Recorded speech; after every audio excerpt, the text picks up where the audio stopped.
Buenas tardes, bienvenidos a otro jueves más de actualidad del Instituto de Emprendimiento Avanzado. Otro jueves más que hoy, desde luego, sin pretenderlo, se ha convertido además en más de actualidad que nunca. Como sabéis, venimos realizando estos jueves de actualidad. Tuvimos al inicio del curso escolar a don Alejandro Tiana, secretario de Estado de Educación.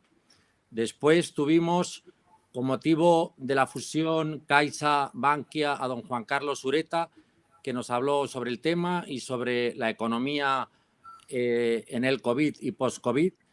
Y después tuvimos al general de división, don Fernando Gutiérrez Díaz Otazu, que nos habló del papel de las Fuerzas Armadas modernas en la sociedad actual.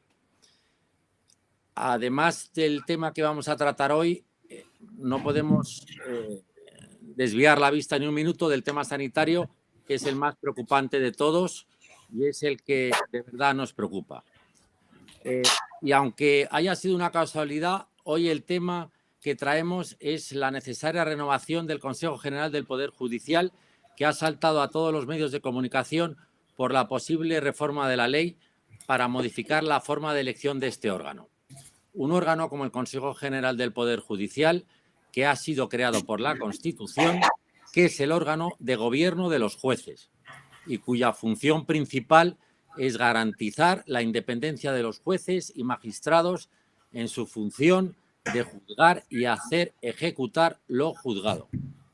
Algo que es imprescindible y esencial para la vida democrática de un país y que con las últimas noticias se está poniendo en entredicho. Vamos a hablar del necesario cambio del Consejo General del Poder Judicial, un proceso que, como ya he dicho, hoy está envuelto en una polémica tras la decisión del Gobierno de modificar la fórmula en la que se elige.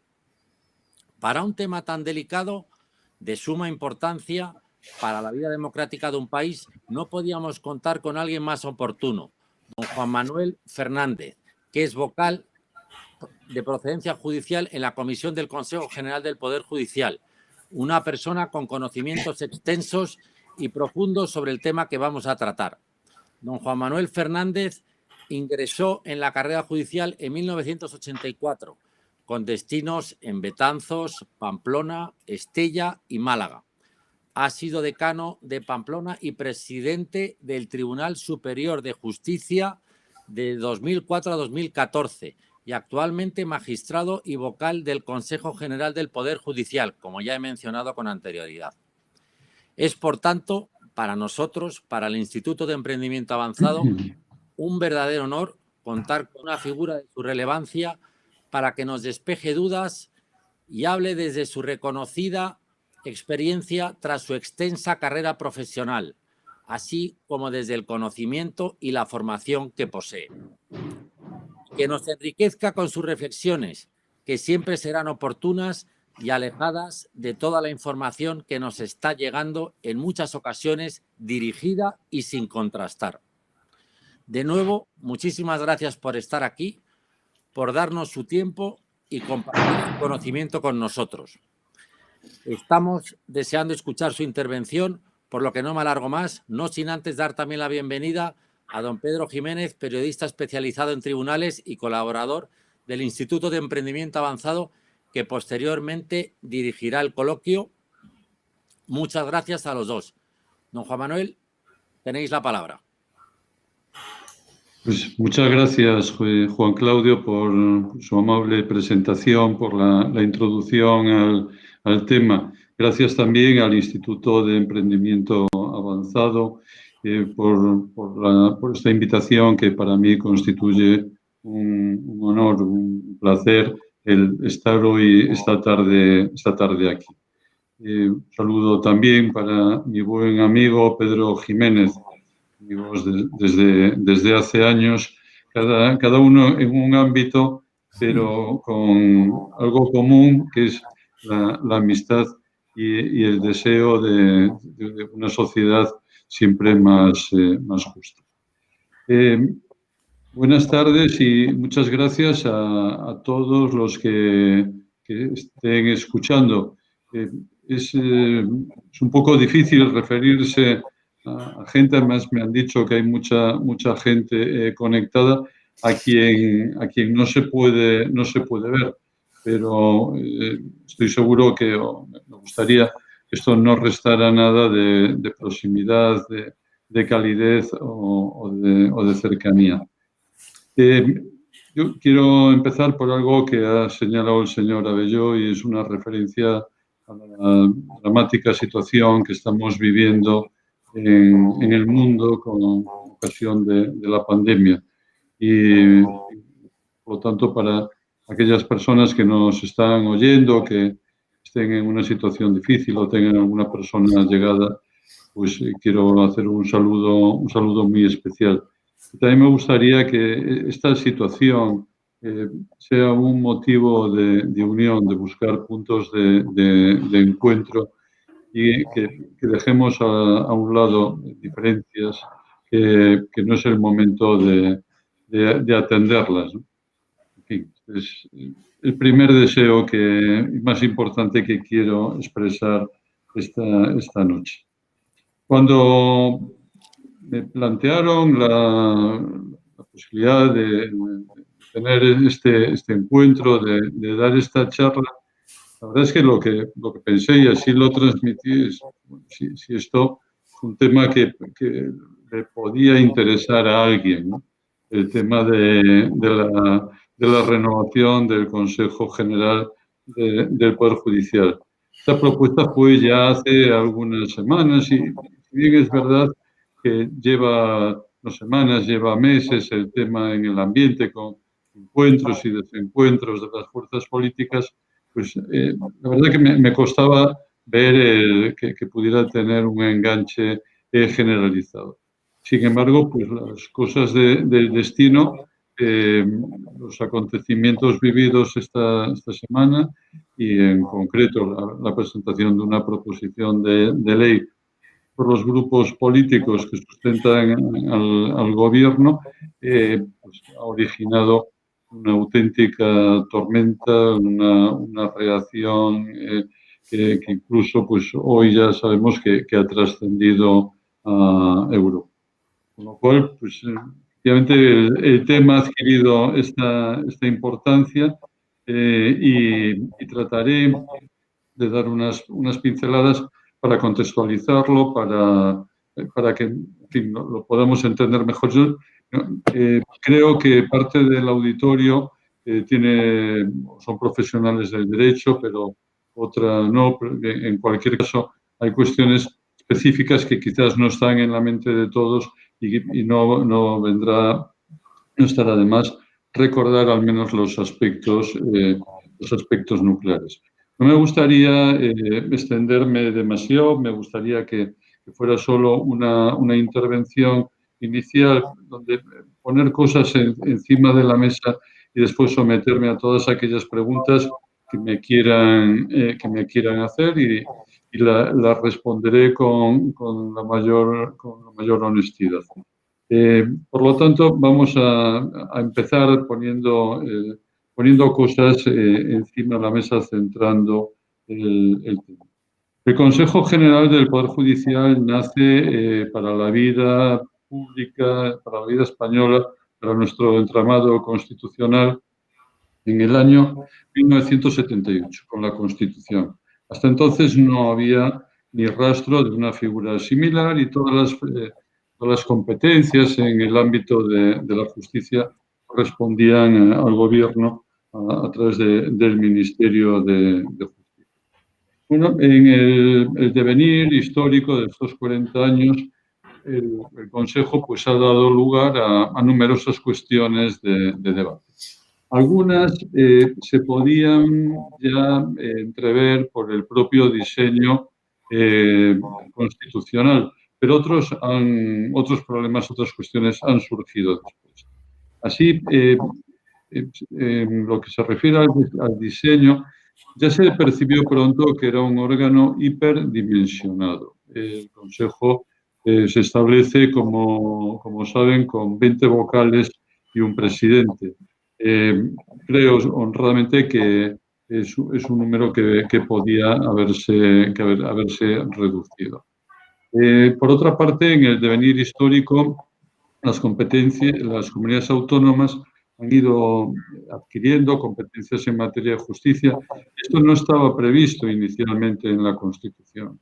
Esto ha dado lugar a la existencia de 3 centros de toma de decisiones en el ámbito de la justicia. Está el Consejo, el Ministerio de Justicia y las comunidades autónomas. No voy a entrar en este tema porque tenemos suficiente materia para el debate con la cuestión que nos ocupa.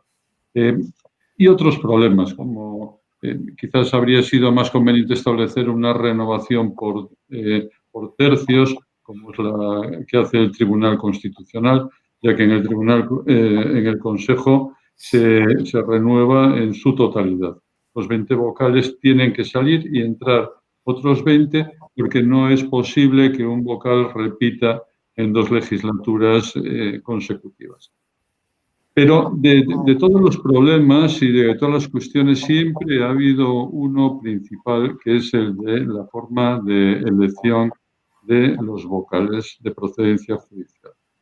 He dicho antes que el Consejo se compone de 20 miembros, pero la extracción es diferente. Hay 12 que somos de extracción judicial, es decir, somos designados entre los miembros de la carrera judicial, y hay 8 que no son jueces, son juristas de reconocido prestigio y que, por lo tanto, proceden de otras profesiones jurídicas, abogados, catedráticos, abogados del Estado, en fin, profesiones varias. La Constitución estableció estos 2 grupos, y voy entrando ya en materia, y hace una doble previsión. Por un lado, se refiere expresamente a los vocales no judiciales y dice que estos 8 serán elegidos por las cámaras con una mayoría de 3/5. Sin embargo, al referirse a los vocales de procedencia judicial, el constituyente se remitió a la legislación orgánica de desarrollo. No estableció ni cómo debían ser elegidos ni quién debía hacerlo. A mi juicio, y es también una opinión generalizada de muchas personas, es que el constituyente español pensó que estos 12 jueces de procedencia judicial debían ser elegidos por sus pares, es decir, debían ser elegidos por los propios jueces. Y este era el sistema además vigente, sigue siéndolo en Italia, que fue el modelo de referencia en este punto de la Constitución. Y la prueba de que esto parecía que esta era la idea, la prueba evidente es que cuando el legislador orgánico procede a dar cumplimiento al mandato constitucional y a formar el primer consejo, ese consejo se elige, en cuanto a los 12 vocales, se elige por los jueces. El primer consejo es elegido por primera vez y única hasta ahora en la historia por los propios jueces. Esto dura poco porque en el año 1985 entra en vigor la nueva ley orgánica del Poder Judicial y se sustituye esta forma de elección y se establece que tanto los de procedencia judicial como los no judiciales han de ser elegidos por el Parlamento, con lo cual se debilita el papel de los jueces en la elección de sus vocales. Pero lo que nunca se hizo desde el principio fue modificar el quórum exigido para esa elección, que fue siempre el de 3/5, tanto para unos como para otros. Ha habido diversas cuestiones en la forma de elección, con mayor o menor papel de las asociaciones judiciales, de la intervención de los jueces, pero esto, sin perjuicio que si luego alguien quiere hacer alguna pregunta lo tratemos, lo voy a orillar. Lo que quiero centrarnos ahora es que esa mayoría cualificada de 3/5 ha venido rigiendo en España desde el año 1985. Y esto es lo que el martes, con la presentación de la proposición de ley por los grupos parlamentarios del Partido Socialista y Podemos, se pretende reformar. La proposición de ley pretende una reforma de la Ley Orgánica del Poder Judicial en una doble dirección. Por un lado, suprimiendo la mayoría de 3/5 para la elección de los vocales de procedencia judicial y, en segundo lugar, hoy no la tocaremos, salvo que alguien tenga algún interés especial en ello, limitando las funciones que tiene un Consejo una vez que ha expirado su mandato, es decir, cuando el Consejo está en funciones.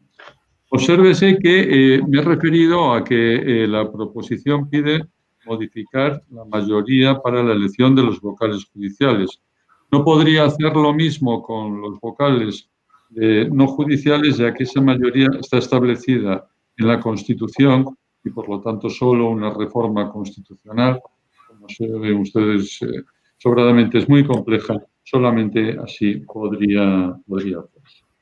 Bueno, antes de avanzar un poco más, quiero que echemos un vistazo a Europa. ¿Qué es lo que pasa en Europa? Porque hoy mismo ha salido en todos los medios de comunicación que la Comisión Europea, tras del portavoz de Justicia, ha señalado que van a prestar especial atención a lo que al proceso iniciado en España. Para Europa esto no es un tema menor ni intrascendente. Uno de los pilares fundamentales en la construcción de la Unión Europea es la creación de un espacio común que se rige por los valores de la justicia y del Estado de Derecho. Se pretende la creación de un espacio donde haya mucha cooperación, mucha interrelación entre los órganos judiciales de los diferentes estados, y esto exige una base de confianza mutua que tiene como presupuesto el respeto de todos los estados miembros a unas normas comunes de actuación, a unos estándares mínimos que hagan reconocible la justicia de un estado como la propia de un país democrático y de derecho. Y además, esto en primer lugar, porque es lo que garantiza los derechos y las libertades de los ciudadanos. Ciudadanos que además pueden transitar libremente por todo el territorio de la Unión y que pueden hacer sus reclamaciones en los diferentes tribunales. Pero tiene además también una importancia económica notable. He sabido que la economía de un Estado, la economía de una región como la europea, descansa, entre otras cosas, fundamentalmente en la seguridad jurídica. Y no hay seguridad jurídica en un Estado si sus tribunales de justicia no funcionan bien. Y por ello, la Unión Europea, desde sus comienzos, ha venido reclamando el establecimiento de estos estándares mínimos, sobre todo aquellos países que se han incorporado a este fantástico proyecto que es Europa, procedentes de regímenes totalitarios. Y en los últimos tiempos han prestado especial atención y han hecho serios reproches a estados que no han prestado la atención debida a la organización del Poder Judicial y que no han preservado su independencia. Por ello, como digo, esta visión europea es fundamental. Y dicho esto, hay dos cosas con las que me gustaría quedarme. En primer lugar, que la Unión Europea no exige la creación de un órgano como el Consejo General del Poder Judicial. En la terminología europea se les denomina consejos de justicia. Es decir, la Unión Europea dice que cada Estado es libre de tener un Consejo de Justicia o no tenerlo. De hecho, hay países tan importantes como Alemania o Austria que carecen de un órgano así, y es el propio gobierno el que asume las funciones de justicia. Los países británicos se están incorporando a este proceso de establecimiento de consejos en los últimos tiempos. Pero España fue uno de los primeros países en Europa en establecer el Consejo y de hecho ha sido modelo de inspiración para otros países. Bueno, pero siguiendo con lo que Europa dice, ustedes pueden tener consejos, ¿no? Ahora, si los tienen y hacen una composición mixta, es necesario que los vocales de procedencia judicial sean elegidos por sus pares, es decir, sean elegidos por los jueces. Y esta exigencia es mayoritariamente cumplida en todos los estados de la Unión Europea. No así en España, lo cual nos ha costado el tener que dar explicaciones, el tener que señalar que pese a no cumplirse este requisito, la independencia está garantizada. Y es curioso porque uno de los argumentos que se ha utilizado para reforzar esta independencia como argumento de peso es decirle a Europa, mire, no, es verdad, no lo eligen los jueces, lo elige el Parlamento, pero se exige una mayoría muy cualificada de 3/5. Esto es algo que se ha dicho por las instancias oficiales españolas como lo que es garantía de la independencia de los jueces. Primera idea, primera exigencia de Europa. Segunda exigencia y fundamental.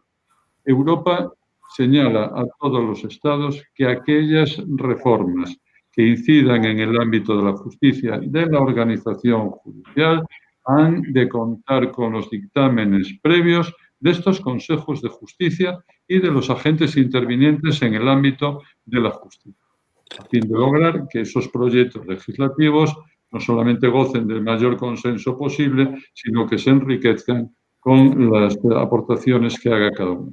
Y desde luego, respecto del Consejo de Justicia, el Consejo General del Poder Judicial en nuestro caso, esta aportación es la propia de una normalidad democrática, la propia de un diálogo entre instituciones que se respetan mutuamente.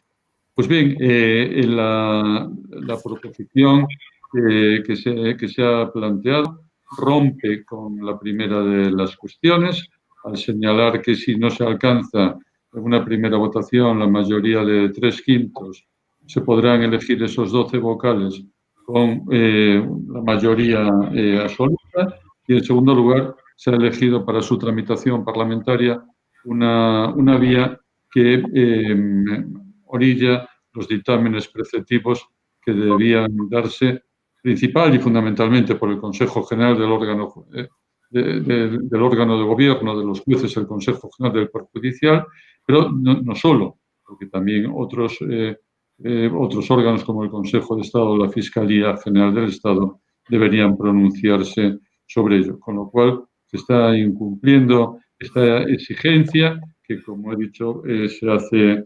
en Europa. En las últimas horas no han sido pocas las voces, y no solo las procedentes de la judicatura, sino de muchos ámbitos, y hay también un amplio consenso, casi unanimidad, al menos en lo que yo he podido ver y he tratado de consultar todos los medios que he podido. Hay un amplio consenso, como digo, en poner de manifiesto los peligros que entraña esta reforma. En primer lugar, la dudosa constitucionalidad que tiene. Obviamente, determinar la constitucionalidad de una norma es una competencia del Tribunal Constitucional que yo no voy a invadir, pero sí que todos tenemos el derecho a participar en este debate y a expresar nuestras opiniones. También en el bien entendido que esta es una opinión que yo expreso a título particular. Soy vocal, con orgullo, del Consejo General del Poder Judicial, pero no soy su portavoz ni expreso el parecer de la institución, sino que expreso el mío. Y a mi modo de ver es dudosa la constitucionalidad, por no decir es abiertamente contraria al tenor de la Constitución, ya que, como digo, el artículo 122 de la Constitución establece una mayoría de 3/5 para la elección de los vocales.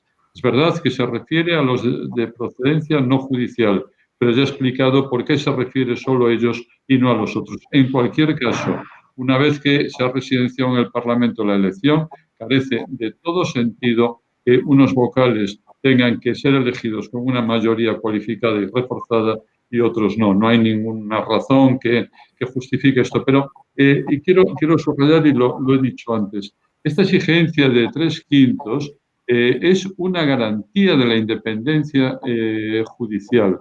No podemos contemplar este problema del cambio, de pasar de una mayoría cualificada a otra menos rigurosa, como un simple juego, bueno, de ciertos requisitos, pero que no va más allá. No, es muy importante, es muy importante. ¿Y por qué? Porque la Constitución, al establecer esta mayoría de 3/5, no solamente lo hizo para que la elección de los vocales que habían de regir, de llevar las riendas del Poder Judicial fueran el resultado del mayor consenso posible, sino que tenían que ser expresivos de las diversas corrientes de opinión, de las diversas sensibilidades del país. Y para ello se estableció una mayoría que obliga al partido o a los partidos que en cada momento ostentan el poder ejecutivo a negociar con los partidos de la oposición. Porque al rebajar este rango, ya se ha visto, es posible hoy, a día de hoy, el que los dos partidos que forman la coalición de gobierno puedan, con una serie de apoyos parlamentarios, el poder obtener esas mayorías. En definitiva, se trata de evitar que quien ostenta el poder ejecutivo, que normalmente tiene también un cierto control de las cámaras del poder legislativo, pueda acabar teniendo también el control del poder judicial. Y esto sería obviamente un quebranto importante del principio de separación de poderes, afectando con ello al Estado de Derecho, que es la base esencial en el funcionamiento de un Estado democrático. Voy a ir acabando, pero no quiero hacerlo sin decir dos cosas. En primer lugar, el Consejo tiene que ser renovado. Tenía que haber sido renovado hace 2 años. Durante estos 2 años que llevamos en funciones, así lo hemos venido pidiendo con claridad y con insistencia. El presidente, el señor Lesmes, se ha dirigido en numerosas ocasiones de manera oficial a los presidentes de las cámaras, instándoles a llevar a cabo esta renovación.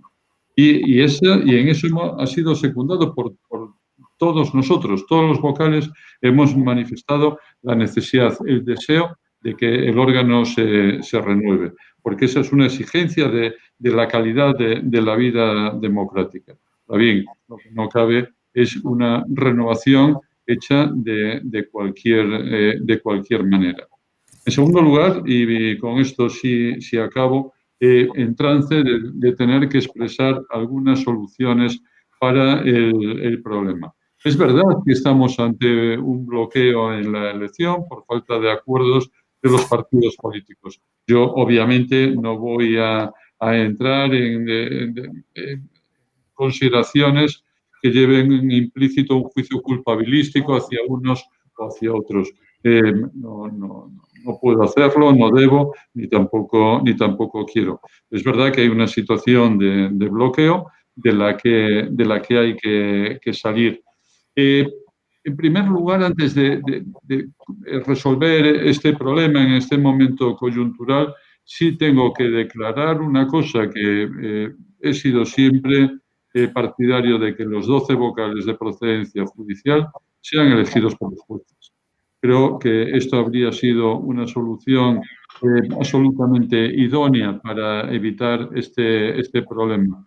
Esto es algo que fue lo que quiso el constituyente español, ya lo he dicho, al menos es lo que muchos creemos que quiso decir, es lo que exigen las instituciones europeas es lo que exige de una forma abrumadoramente mayoritaria la carrera judicial, con independencia de sus sensibilidades, de sus posicionamientos ideológicos, y es lo que, en mi opinión, está causando está trasladando a la sociedad una imagen de politización.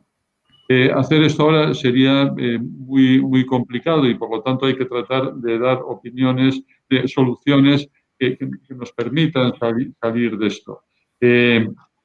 Yo haría un llamamiento de nuevo a los partidos políticos para que, teniendo en cuenta además la dramática situación que está viviendo España, que nos centremos en los grandes problemas que plantea la lucha de la pandemia, a la que no somos ajenos en absoluto los jueces y tribunales. Y en cualquier caso, y con esto sí ya acabo, les pediría a los partidos políticos que integran la Cámara una atenta lectura de lo que el Tribunal Constitucional dijo en el año 1986, cuando, al pronunciarse sobre la constitucionalidad de la reforma a la que ha aludido, señaló que no era la mejor de las noticias, estas palabras son mías, que no era la mejor de las normas posibles, pero sí fue premonitoria, hizo una advertencia diciendo: tenemos que dar validez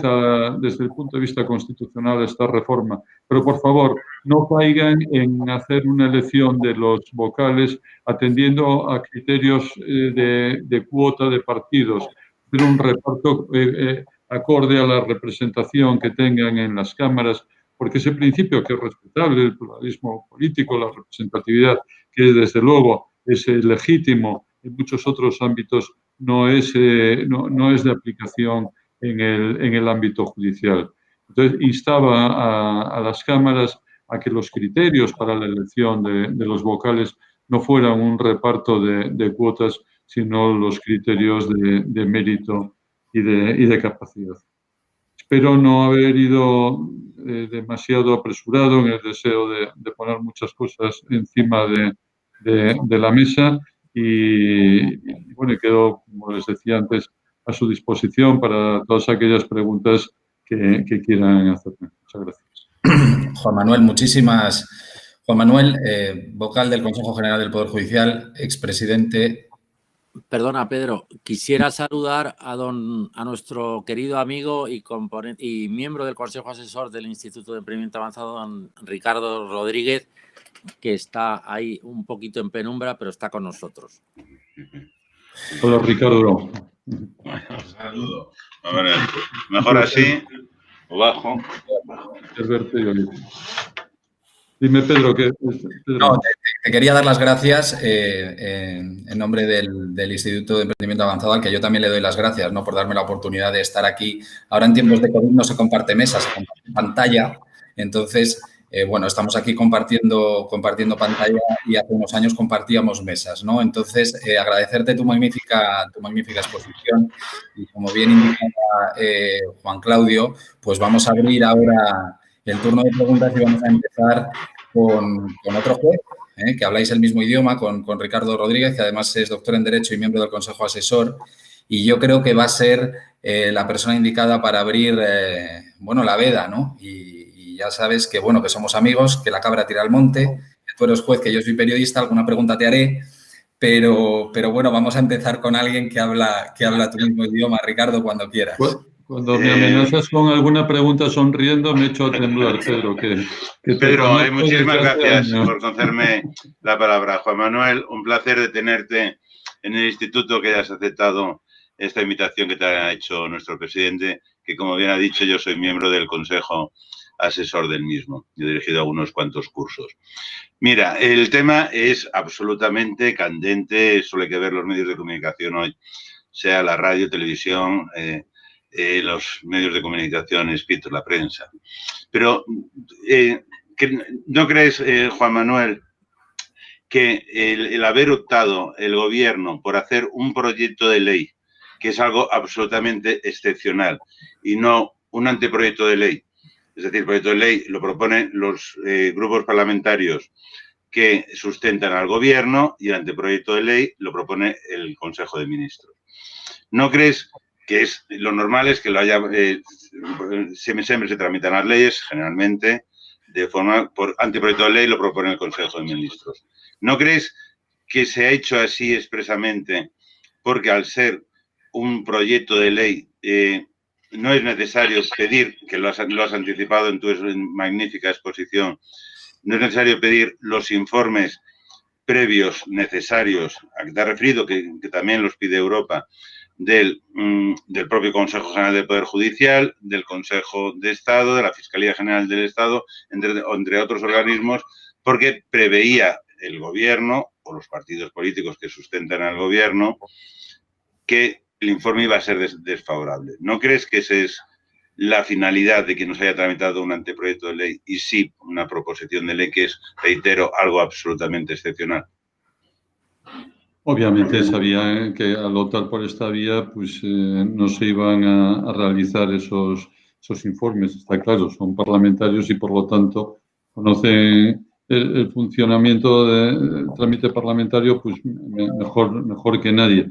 Quiero decir que no es la primera vez y hay una reforma muy importante y muy reciente que se realizó en el año, hace 2 años, en el 18, donde se volvió a modificar el sistema de funcionamiento del Consejo.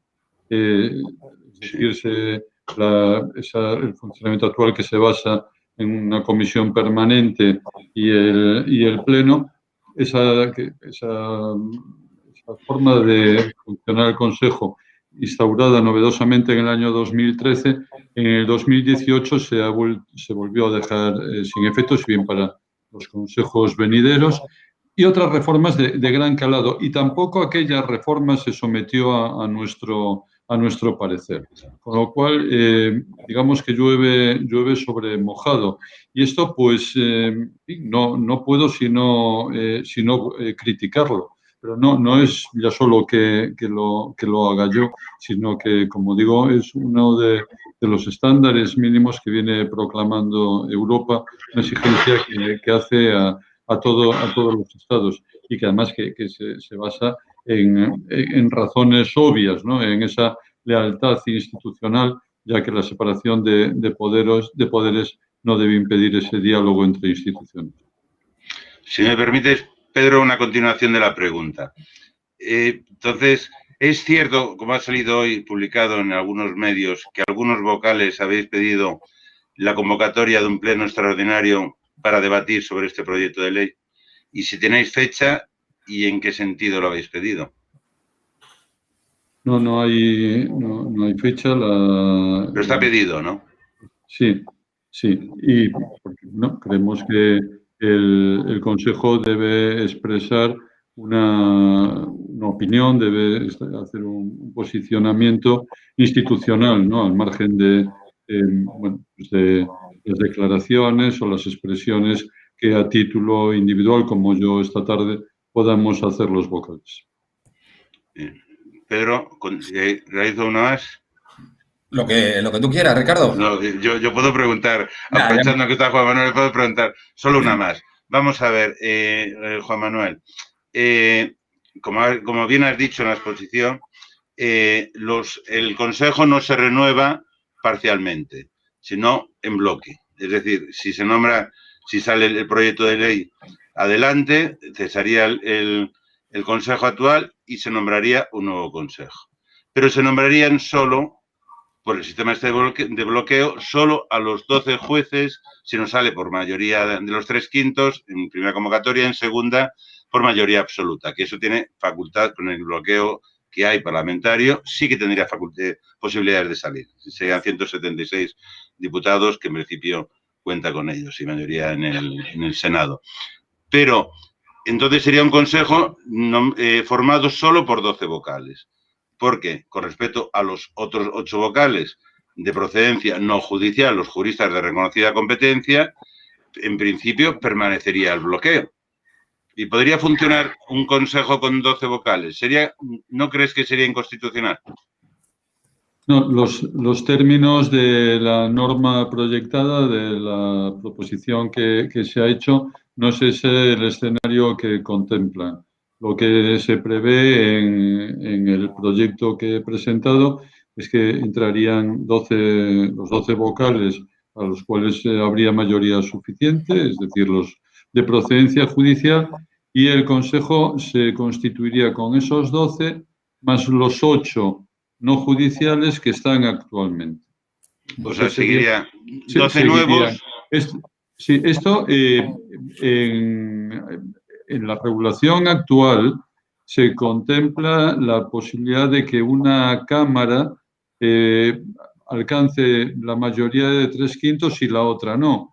Entonces da una solución diciendo que se formaría con los elegidos por la Cámara que sí pudo alcanzar esa mayoría y permanecerían los nombrados hace 7 años por aquella donde no se ha alcanzado. Es una solución que ya la que está en la norma vigente ya la verdad es que cuesta trabajo entenderla debidamente. Y por lo tanto, ese mismo juicio crítico hay que hacer de esta solución que regiría si la propuesta acaba convirtiéndose finalmente en ley. Perfecto. Pedro. Señor Fernández, yo le voy a hacer 2 preguntas muy concretas y luego, para cerrar, le voy a pedir un pronóstico y entre medias vamos a pasar a poner a ver si podemos plantearle alguna de las preguntas, porque hay mucha gente que está preguntando y que tiene interés en conocer su opinión sobre distintos temas. Ha propuesto usted soluciones a lo largo de su exposición para solucionar esta situación de bloqueo. Yo le planteo una y me dice lo que le parece. ¿Dimitir? ¿Usted o alguno de sus compañeros se lo ha planteado? No, absolutamente no. Me parece que sería una gravísima irresponsabilidad hacer eso. Y la segunda pregunta concreta que quiero hacerle, señor Fernández, es llevar esta reforma. Hay dudas sobre si la institución, si el Consejo General del Poder Judicial como institución puede llevar a la Unión Europea, a Bruselas, este proyecto de reforma. Pero a nivel individual, ¿se lo han planteado ustedes? Europa no actuaría como un árbitro. Lo he dicho antes, Europa tiene un interés propio en que los consejos de justicia y los sistemas judiciales funcionen correctamente. Y por lo tanto, bueno, podría activar sus propios mecanismos. En los tratados de la Unión ahí se contemplan diversas posibilidades y por lo tanto podría hacerlo. No sería necesario que lo pidiéramos. Yo, de todas formas, en fin, confío en que se arbitren soluciones y que las aguas vuelvan a su cauce y no tener que llegar a que estos asuntos se diriman ante instancias europeas. La verdad es que creo que no son del agrado de nadie los precedentes que hay y que están activos en estos momentos. Hay incluso un país como Polonia, que ha sido suspendido en su papel de miembro de la red europea de consejos de justicia. Y, cierto, uno de los motivos de imputación a Polonia de no ser respetuoso el gobierno con la independencia del Poder Judicial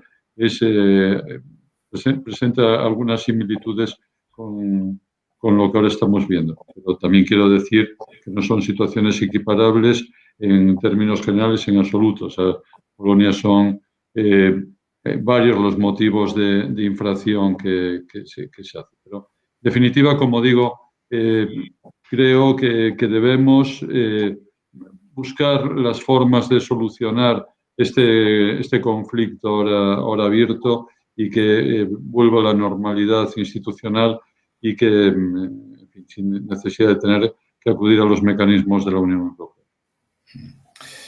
Pues si os parece, pasamos a las preguntas. José María Ortega, por ejemplo, ha mandado una pregunta hace unos minutos que es la de, si esa verdadera independencia judicial del Poder Judicial en su conjunto podría llegar a alcanzarse cuando el Poder Judicial deje de depender económicamente del Poder Ejecutivo? Bueno, la verdad, gracias, José María, por la pregunta. Un saludo. Yo no creo que venga condicionado por eso. Además, una autonomía económica en sentido pleno supondría asumir no solamente las funciones que ahora tenemos, sino la totalidad de las funciones que asume, que le corresponden al Ministerio de Justicia o a los gobiernos de las comunidades autónomas donde se han transferido las competencias.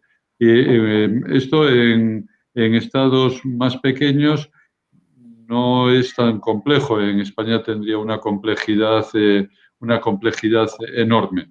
En cualquier caso, sí tenemos una cierta autonomía en el manejo de determinado presupuesto, pero bueno, no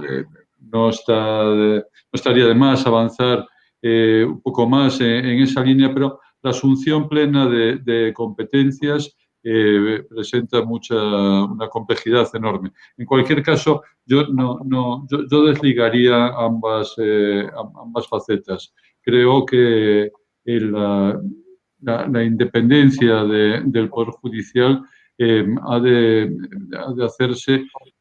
garantizarse con un reforzamiento de su posicionamiento institucional y particularmente del Consejo General del Poder Judicial. Y bueno, y ello pues implica pues también la necesidad de cerrar el debate, pero no cerrarlo en falso acerca de cómo han de elegirse los miembros del Consejo.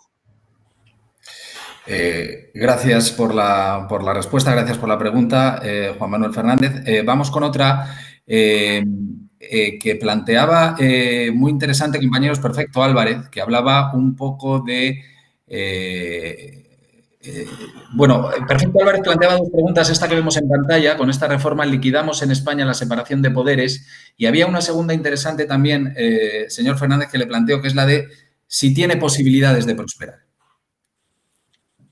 Bueno, cuando en el año 85 se llevó a cabo la reforma que he mencionado, es decir, que los vocales judiciales fueran elegidos por los jueces, se dijo algo parecido. Se hablaba que Montesquieu había muerto, ¿no?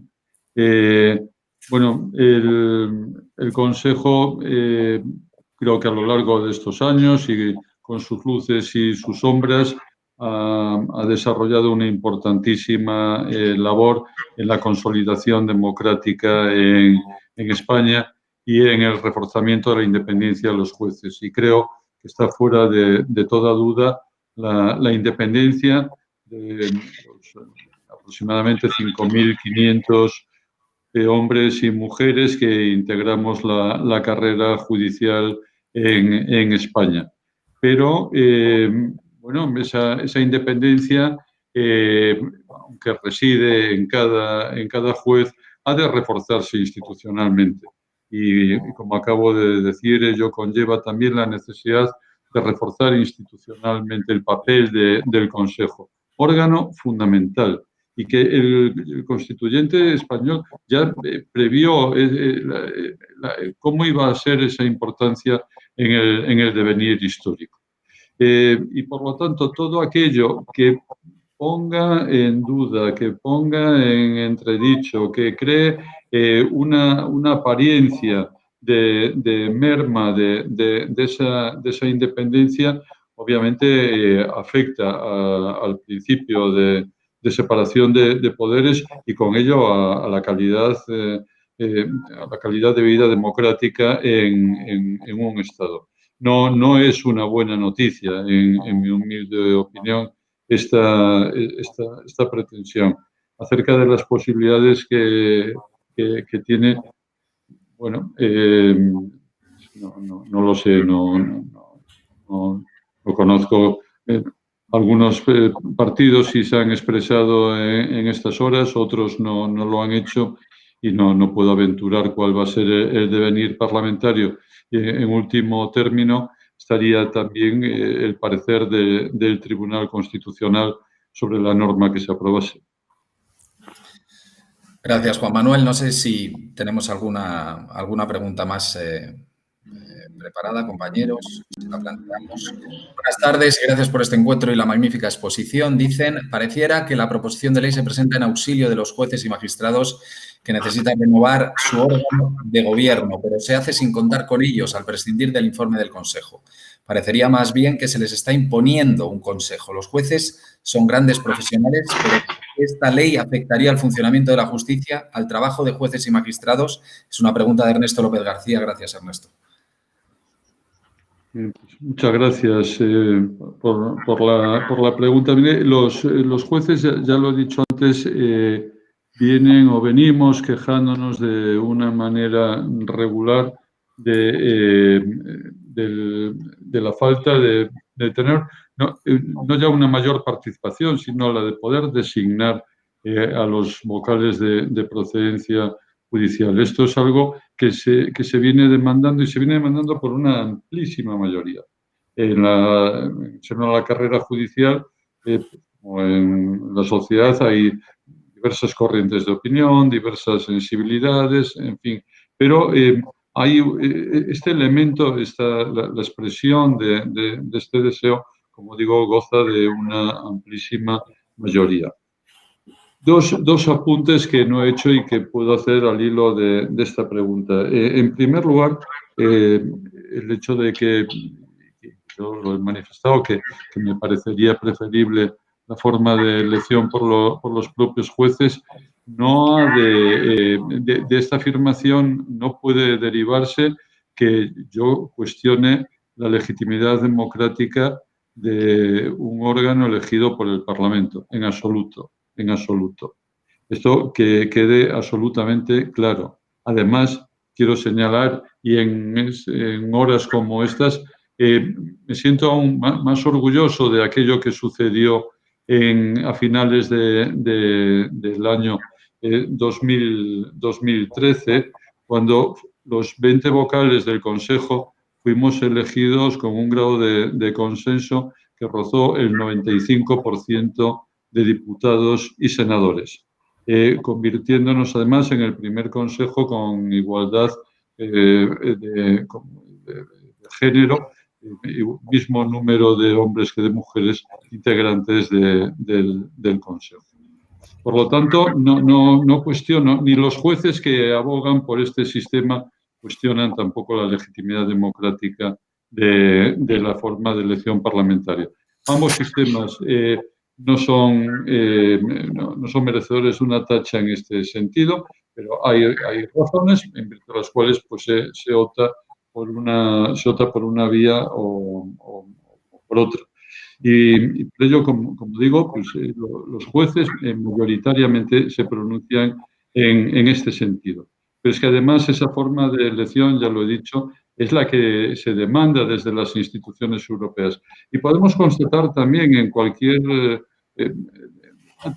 conversación que tenemos con gente que es lega en la materia, donde piensa que el hecho de que los vocales sean elegidos por los partidos políticos va a influir luego en el actuar de los jueces. Esto no es cierto, como bien sabemos todos. Los jueces, los tribunales españoles actúan con absoluta independencia y no incide en la forma de elección. Pero esto no es óbice tampoco para que haya un reforzamiento institucional que sea claro. La justicia no solamente debe ser independiente, imparcial, sino que también debe parecerlo. No puede haber ninguna sombra de sospecha en la opinión pública acerca de este extremo. Y desde luego se alimenta la duda si para la elección de la que estamos hablando se prescinde de una mayoría cualificada que viene a convertirse en garantía de de ese pluralismo y se opta por soluciones que, bueno, que tienen un carácter eminentemente coyuntural, pero que no hacen sino meter a la justicia en el ojo del huracán, en el centro de un debate político partidista, donde la justicia va a verse muy seriamente amenazada. ¿Alguna pregunta más? Déjanos, Juan Manuel. Es muy jugosa la discusión sobre el sistema de elección de los jueces o por el Parlamento, políticos, y si deben ser 3/5 o una mayoría simple. Pero quería saber qué dice o no dice sobre los propios jueces o sobre los políticos que no se sepa consensuar nombres para la renovación del Consejo General del Poder Judicial. ¿Cuál diría usted que es realmente el problema?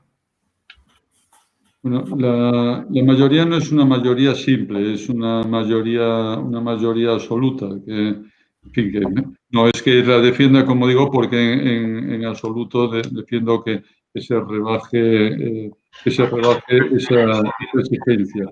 Mire, hay un magistrado ya jubilado, una personalidad insigne en la carrera judicial que fue magistrado de la Sala Segunda, Perfecto Andrés Ibáñez, que cuando hablaba de los problemas del Consejo, decía al modelo lo que es del modelo y a los responsables en los ámbitos político y judicial que han llevado a la perversión del sistema, a ellos también que se les imputen sus cuotas de responsabilidades.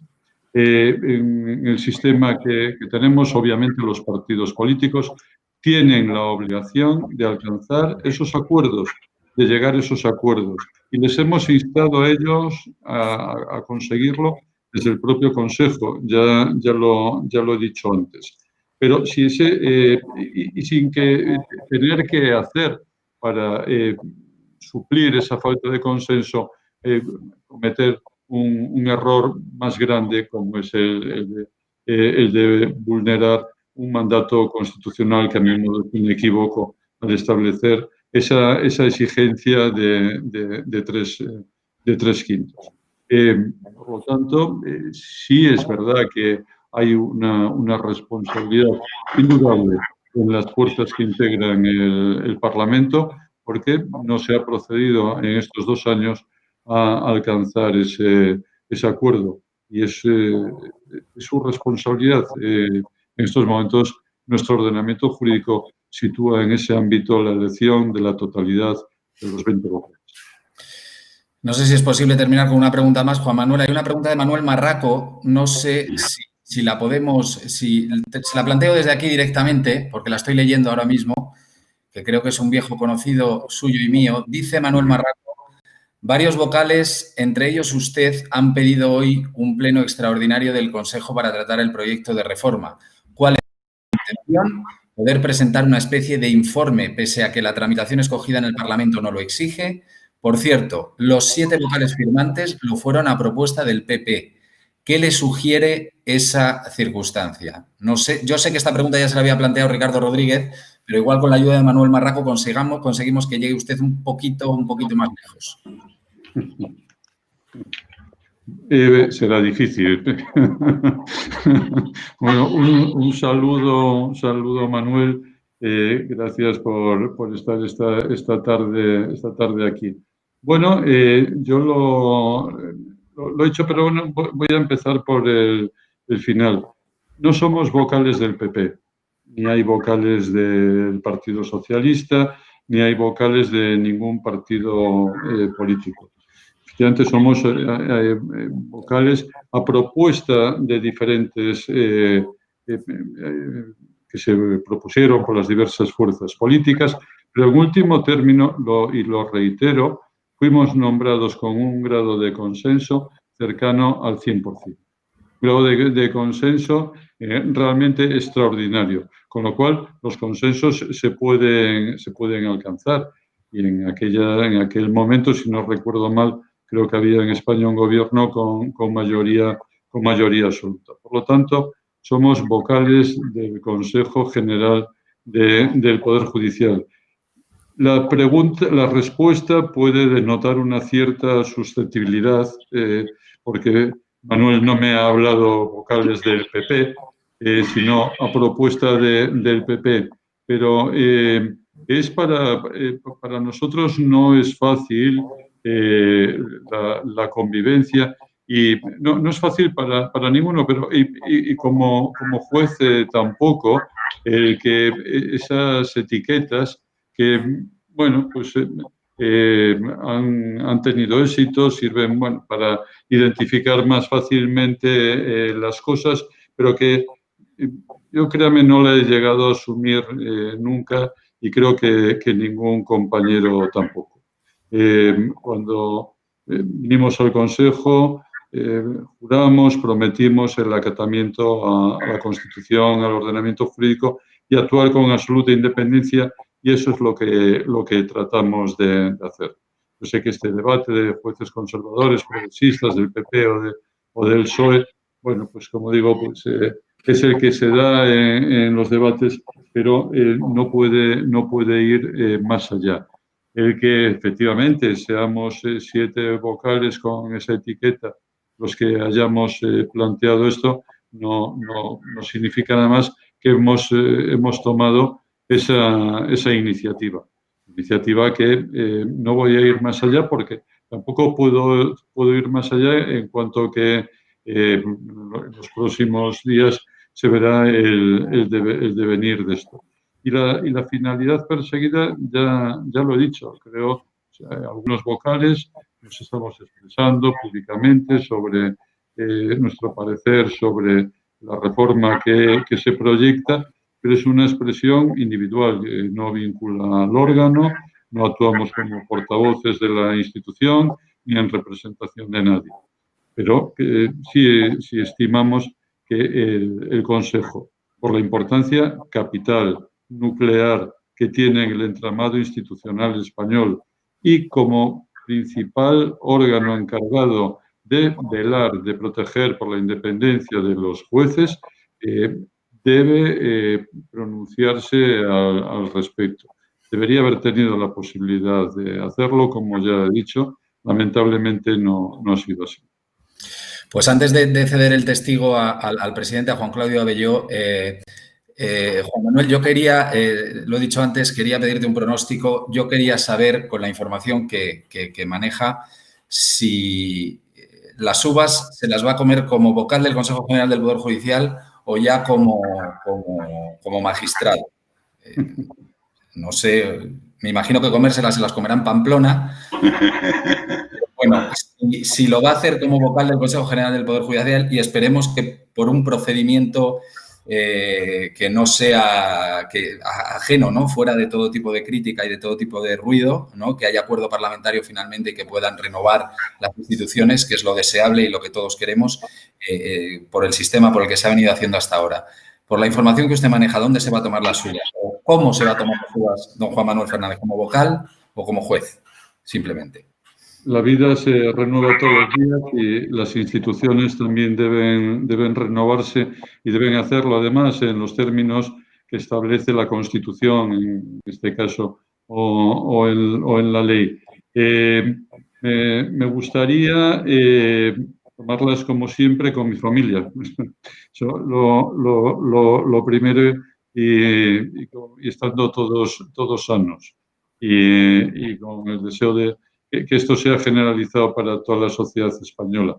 Y me gustaría tomármelas ya como magistrado, no como vocal, y sabiendo que quienes están en el Consejo son el resultado de un consenso parlamentario amplísimo que ha superado ese umbral constitucional de las 3/5 de los 3/5 de sus miembros y que, por lo tanto, no ha habido necesidad de rebajar ese grado de exigencia para hacerlo.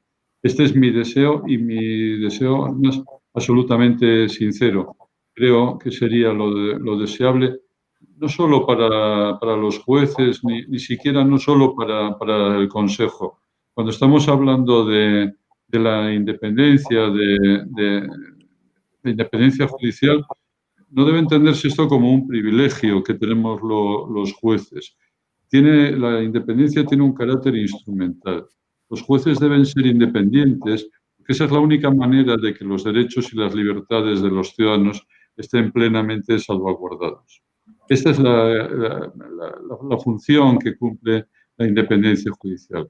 Por lo tanto, como digo, me gustaría y alimento esta esperanza. No me atrevo a hacer una apuesta con usted, Pedro, pero bueno, la podemos hacer en privado, eso sí, pero en público no la voy a hacer, pero sí voy a expresar el deseo que, como digo, las cosas vuelvan a los cauces de la normalidad democrática, al diálogo institucional y al fortalecimiento de todas las instituciones. Pedro, antes de que Juan Claudio, si me permite, Juan Claudio, antes de que clausures esta jornada, Juan Claudio, me gustaría ser un poco malo, Juan Manuel. Sí, cierto es que todos los jueces somos independientes en el ejercicio de nuestras funciones. Pero una cosa es, lo somos, pero también, como has explicado tú anteriormente, deben parecerlos, como la mujer del César.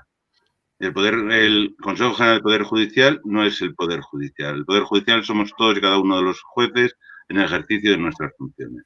El Poder Judicial es nuestro órgano de gobierno, que cierto es que una de sus funciones fundamental, y de ahí el problema político que están generando, es el nombramiento de los altos cargos de la judicatura y, sobre todo, de aquellos órganos que juzgan a los aforados, precisamente a los políticos.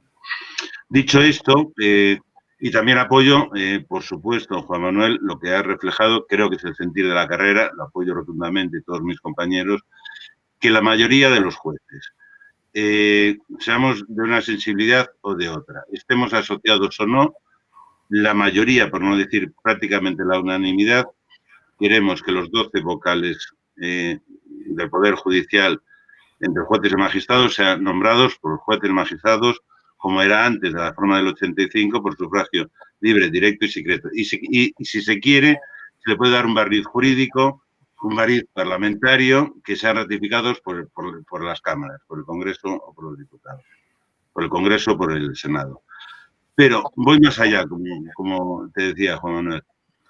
En el caso de que tus buenas intenciones no se cumplan, es decir, que llegue a sacar este proyecto de ley, ya sea una ley orgánica, reforma de la ley orgánica del Poder Judicial, tanto el Partido Popular, Ciudadanos, Vox, 4 de las 3 asociaciones de los jueces y magistrados, bastantes de fiscales, han anunciado un recurso de inconstitucionalidad. El problema, como sabéis muy bien, que se suprimió ya hace muchos años. La verdad es que no sé si fue por el partido, cuando gobernaba el Partido Socialista, cuando gobernaba el Partido Popular, no lo sé, no me acuerdo.